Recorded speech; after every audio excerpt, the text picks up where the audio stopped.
한 주간도 평안하셨는지요? 여러분의 삶에 좀 주님 주시는 평안이 늘 있기를 소원합니다. 다 평안하고 싶고 다 행복하고 싶고 다 그렇게 바라지만 사실 그렇게 바람대로 사라지지는 않는 것 같아요.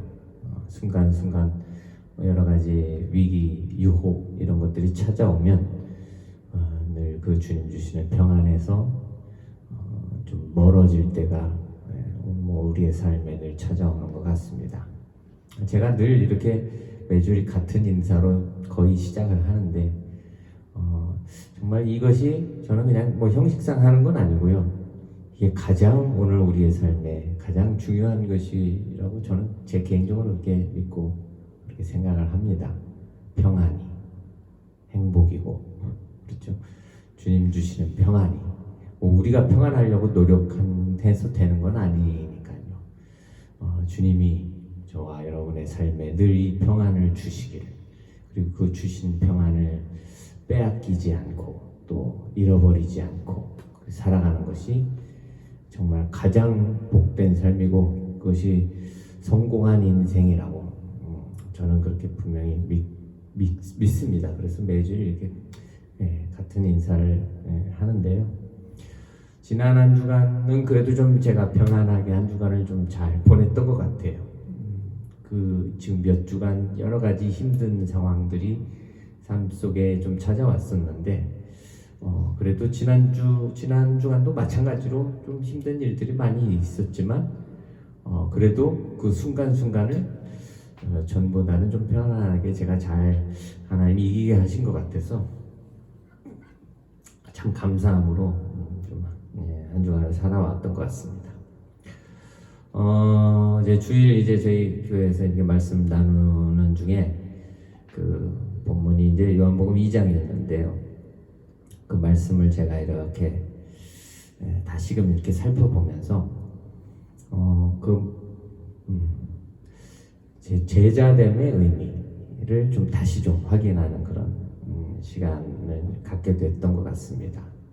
늘 우리는 이제 주님을 믿는다 하고 제자라고 하지만 그 제자됨의 의미, 그리고 그 제자로서의 삶이 어떠해야 되는지에 대한 그 물음을 매일 다시 물어야 되는데 그래도 저는 그러려고 참 노력을 많이 하는 것 같아요. 제 개인적으로 혼자 있는 시간을 제가 좀 즐기다 보니까 또 그런 것도 있고, 그러니까 저는 좀 혼자 있는 시간을 좋아하거든요. 왜냐면 혼자 있으면 저는 이제 혼자서 좀 중얼중얼하면서 늘 혼자 있는 시간에 뭐 찬송을 부를 때든지 아니면 그냥 제가 뭐 혼자 무슨 일을 할 때든지 그냥 하나님이 주시는 그 감동에 대한 그런 또 뭔가 깨닫게 하심에 대한 그 은혜가 혼자 있을 때 좀 많이 느끼고 경험하게 돼서 그 시간을 좀 많이 즐기는 편인데, 그리고 누군가와 같이 있을 때 또 그걸 좀 나눈다고 나누는데 좀 사실 이 시간도 제가 혼자 있으면서 물론 또 오늘 오는 동안에도 주시는 감동이 참 많았는데 뭐 그걸 다 나누기에는 좀 시간이 좀 정리도 제가 지금 오늘은 좀 정리가 좀 잘 안 돼서 전달을 잘 못하더라고요. 목사님하고도 매주 만나서 저희가 뭐 한 3-4시간 이렇게 계속 쉼없이 교제하면서 제가 많이 떠들죠. 거의 목사님 막 말씀하시는데도 막 제가 끊으면서 제 성향이더라고요. 제가 이게 누구하고 저희 아이들하고도 그렇고 저희 가족들하고도 그렇고 이 대화를 나누면요 제가 꼭 항상 그 말을 끊고 제가 제 말을 막 항상 더 많이 하는 편인데, 하면서도 항상 후회를 하는데 내가 또 뭐 괜히 이렇게 앞서서 얘기를 했구나 뭐 하는 후회를 하지만 이게 잘 아직 훈련이 안 되더라고요. 그런데 이제 혼자 이렇게 조용히 있으면 그러질 않아서 참 좋은 것 같아요. 늘 주님께 묻고 저 자신을 돌아보면서 또 그 속에 깨닫게 하시는 것들을 경험하는 시간이라, 그리고 또 혼자 찬송할 때, 혼자 성경을 읽을 때 그 시간이 저한테는 참 정말 그 은혜로운 시간인 것 같아요. 그 시간이 길고 오래지 않더라도 짧은 시간이더라도 그 기도하는 시간, 찬양하는 시간, 또 성경 말씀을 이렇게 좀 저는 그 글자 한 글자 한 글자를 이렇게 놓치지 않고 보는 걸 좀 스타일이 좀 그런 것 같아요. 그래서 제가 이 책을 보면은 이 진도를 잘 못 나가더라고요. 뭔가 그 한 문장의 의미에 딱 막혀버리면 그리고 또 꼭 목사라서 그런 건 아닌 것 같은데 제가 가지고 있는 이 신앙의 기준에서 뭔가 이게 불편한 게 있으면 뭐 책은 그냥 덮어버리고 뭐 하여튼 그래서 진도를 끝까지 못 나가서 뭐 그 잘 뭐 제대로 이해하지 못하는 그런 부분들도 많은 것 같기도 하고요. 근데 성경은 그럴 필요가 없어서 너무 참 성경을 읽을 때는 제가 너무 편안하고 뭐 뭔가 이렇게 제가 뭐 마음에 들지 않아서 덮어야 될 이유가 없는 거죠. 막혀야 될 이유가 없는 거고 그 말씀이 진리이기 때문에 그리고 제가 그렇게 믿는다라는 제가 믿고 싶어서가 아니라 그렇게 믿어져서 그런 것 같아요. 그 말씀이 진리로. 그래서 그 말씀에 비추면 제가 웃기는 놈인 거지. 그런데 일반 서적들은 읽으면 이 웃기는 사람이 이게 헛소리를 하네. 그리고 덮어버리더라고요. 어찌됐건 어제 요한복음 2장 말씀을 이렇게 다시 깊이 있게 좀 살펴보면서 예수님이 첫 번째 행하신 기적 가나의 혼인잔치에서 요한복음을 7가지 기적의 복음이라는 이런 별명을 가지고 있는데 요한복음이요 수많은 기적을 행하셨지만 단 7가지만 기록하고 있는 이유 그 기적이라는 것의 의미가 무엇인지를 알게 하시려고 그러는 것이죠.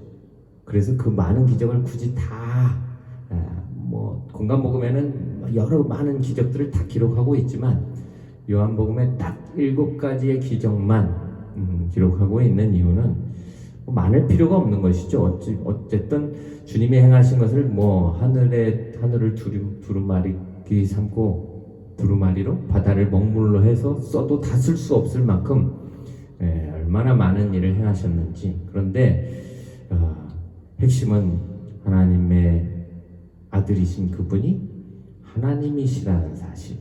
어떻게 보면 그게 이제 요한복음 전체의 핵심이겠죠. 예수님이 바로 그분은 하나님이시다.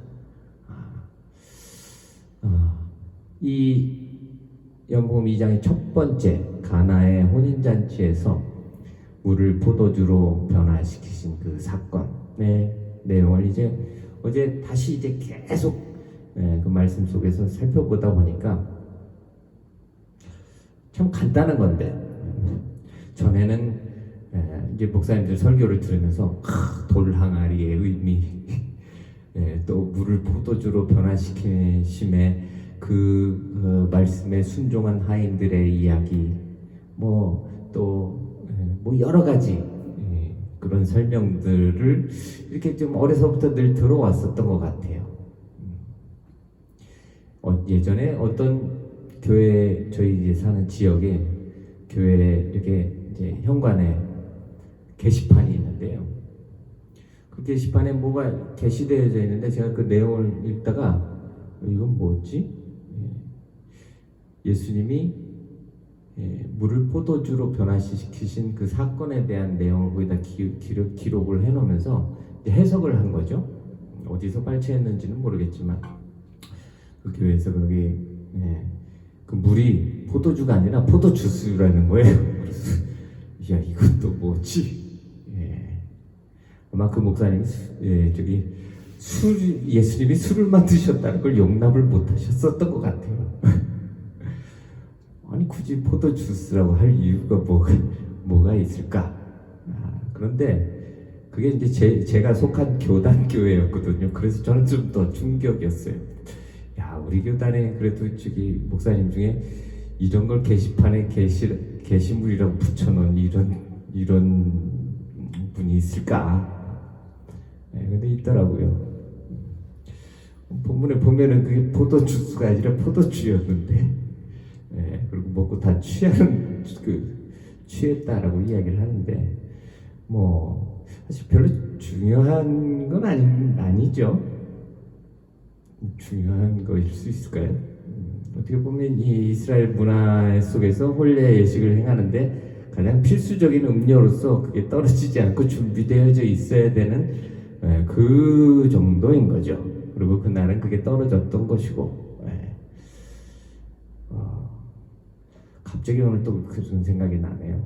신학 공부하는데 성찬식을 이스라엘은 포도주가 문화여서 포도주를 썼으니까 우리나라는 막걸리로 해도 되지 않느냐는 그런 질문을 하는 그때 전사님이 있었는데, 뭐 그렇게 말하는 사람이나 포도주스라고 말하는 사람이랑 뭐 비슷한 수준인 것 같아요. 별로 중요하지 않은 것에는 더 막 강조해서 뭔가 거기에 의미를 부여하고, 그런데 제가 어려서부터 들어왔던 설교가 거의 그러했더라고요. 거의 중요한 것은 놓쳐버리고 중요하지 않은 것에 뭔가 더 의미를 부여해서 그것에 대한 설명을 하고 또 성도들에게 그렇게 살라라고 말하는. 근데 제가 어제 요한복음 그 2장 다시 곰곰이 이렇게 계속 말씀을 살펴보고 있다가 사흘째 되던 날이라고 이렇게 이제 시작을 하죠. 예수님이 세례 받으시고, 그리고 그게 첫째 날이고, 이튿날에는 이제 제자들 부르시죠.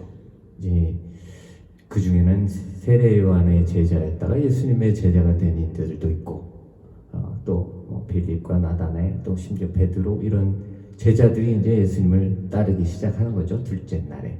그리고 사흘, 셋째 날. 그러면 제자들이 예수님을 따르면서 이제 따르고 그 다음 첫 번째 날이었다라는 거예요. 그러면서 제가 그 본문은 분명히 그 얘기를 계속 강조를 하더라고요. 사흘 제자들이 예수님을 따르고 제자된 지 이제 그 첫째 날에라는 의미인 거죠. 제자들도 그 혼인 예식에 청함을 받았다라는 것. 그리고 맨 마지막에 그 사건의 맨 마지막, 제자들이 예수님을 믿었더라.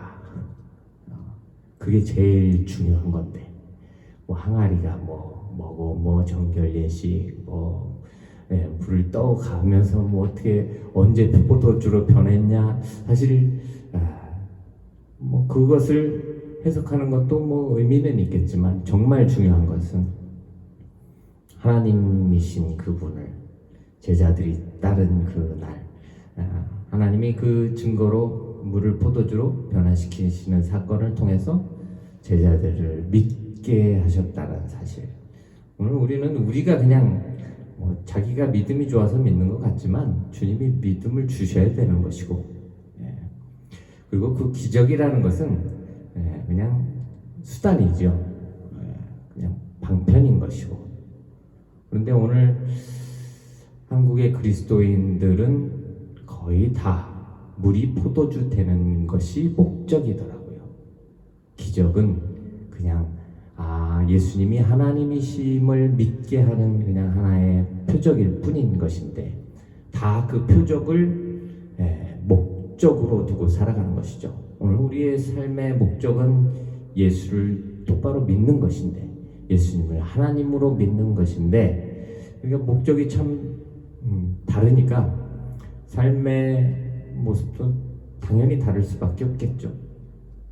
그저 병 고치는 것을 목적으로, 아니면 극복할 수 없는 장애를 회복하는 그게 목적인 줄로, 그냥 가난에서 벗어나는 것을 목적으로, 대부분의 교회 성도들은 그런 목적을 뭔가 두고 나름 신앙생활이라는 생활을 교회 안에서 하고 있지 않나. 그리고 또 목사님들은 또 그렇게 가르치고 있지 않나. 하인들은 그 말씀의 순종함을 통해서 그 제자들의 믿음을 돕는 역할을 한 것인데, 하여튼 순종해야 뭔가 그런 놀라운 기적을 경험한다고. 그러니까 시키는 대로, 누가 시키는 대로 해요? 목사가 시키는 대로 잘하라, 이 얘기를 하고 싶은 게 아닐까. 저만 그렇게 생각을 하는지는 모르겠지만, 제자됨의 의미가 무엇인지 어제 제가 그 첫 번째 기적을 나타내 보여주시면서 예수님이 이제 나를 따르라 부르신 그 제자들에게 믿음을 주시는 것을 제가 이렇게 보고, 오늘 우리에게도 그렇게 우리를 불러주신 거죠. 제가 이렇게 간증을 듣다가 자기가 손 들고 나와서 자기가 예수님을 선택하고 자기가 믿은 것처럼 이렇게 이야기를 하는 분들을 보면은 뭐 틀렸다고 말하고 싶지는 않지만 아직 참 멀었구나 갈 길이, 뭐 그런 생각을 좀 이렇게 해보게 됩니다. 또 자기가 막 엄청 잘 믿고 그래서 이렇게 성공했노라고 하는 그런 간증들을 들으면 뭐 그것도 틀린 건 아니겠지만 그게 아직도 좀 주님을 좀 더 알아야 되지 않을까, 그런 생각을 좀 하게 됐습니다. 오늘 나눌 찬송이요, 예수도 알기 원함은인데요. 알아도 다 알 수 없죠. 오늘 우리가 사는 날 동안에 뭐 날의 수는 다 각자 길마다 다르겠지만 어찌됐건 길던 짧던 그 주님을 알아가는 그 알매 깊이가, 넓이가, 높이가, 크기가 다 다양하겠죠.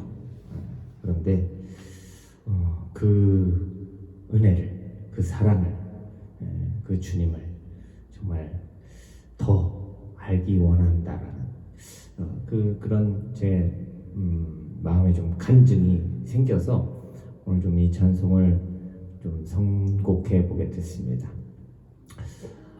후렴이에요. 물론 이제 그 가사 절절마다 그런 좋은 메시지가 있지만 제가 후렴 다시 불러보면서 내 평생 소원 뭔가, 내 평생의 소원, 대속해 주신 그 사랑을 정말 더 간절히 알기 원한다는, 이미 알지만 제자들이 그날 믿었죠. 가나의 혼인잔치에서.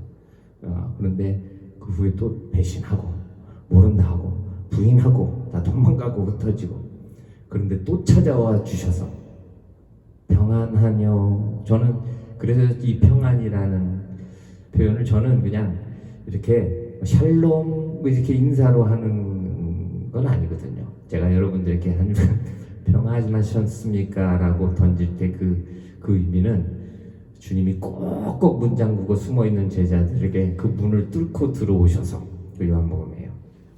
평안하뇨. 평안하라. 오늘 우리의 고집으로든 아니면 욕심으로든 뭐로든 마음의 문을 꼭꼭 우리가 걸어 잠그고 고달픈 인생을 우리 스스로 자초해서 살아도 주님이 꼭 그 문을 또 뚫고 들어오셔서 주님의 평안을 주실 줄 믿습니다. 그래서 소망이 있는 거죠. 우리의 열심에 소망이 있는 게 아니라 우리의 실력 능력에 소망이 있는 것이 아니라, 오늘 이 찬송 좀 함께 나눠보겠습니다. 예수도 알기 원하는 그 주님의 크신 넓은 그 은혜, 사랑 더 간절히 오늘 우리 사는 날 동안에 알아가기를 소원한다라는 이 고백이 또 저와 여러분들의 고백이 되어지기를 소원해 봅니다.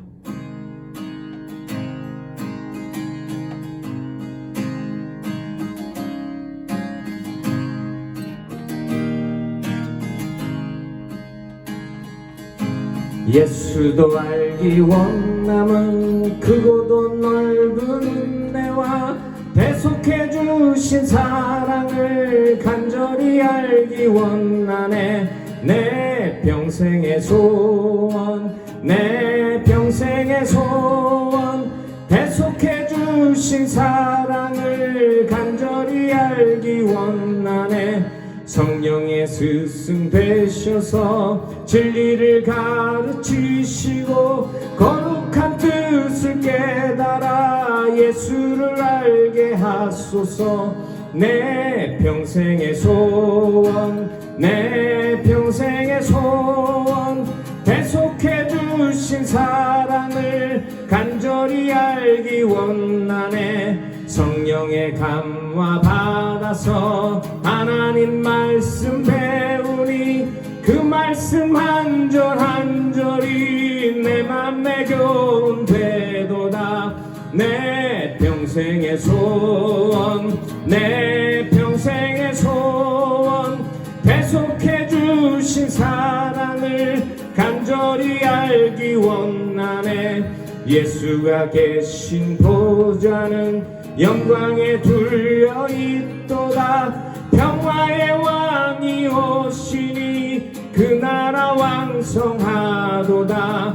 내 평생의 소원, 내 평생의 소원, 배속해 주신 사랑을 간절히 알기 원하네. 내 평생의 소원, 내